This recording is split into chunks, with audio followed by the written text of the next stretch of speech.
Hello friends, welcome to my new video. দেখুন আজকে একটা নতুন রেসিপি আপনাদের সামনে শেয়ার করছি। প্রথমে কড়াতে একটু তেল দিয়ে দিলাম দুপালা মতন, নিয়ে আমি ডিমগুলোকে একটু হলুদ মাখিয়ে রেখে দিয়েছিলাম।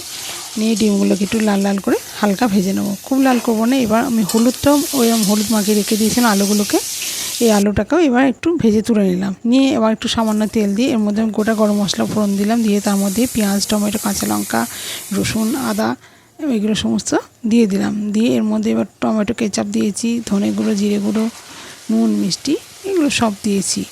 দিয়ে এটা ভালো করে এবার কষে নেবো। কষে নিয়ে তারপর আমি সামান্য একটু জল দিয়ে একটু ভালো করে কষতে হবে, যেহেতু তেল কম থাকে সেই জন্য আমি একটু জল দিয়ে কষে নেবো। তা কষে নিয়ে ভালো করে এবার আমি জল দিয়ে দেবো।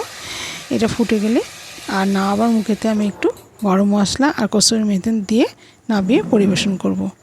আমার আজকে হয়ে গেল ডিমের ডালনা। কেমন হয়েছে রেসিপিটা? আশা করি আপনাদের ভালো লাগবে। যদি ভালো লেগে থাকে তাহলে আমার চ্যানেলটাকে সাবস্ক্রাইব করবেন আর পাশে থাকবেন, লাইক কমেন্ট করে জানাতে ভুলবেন না।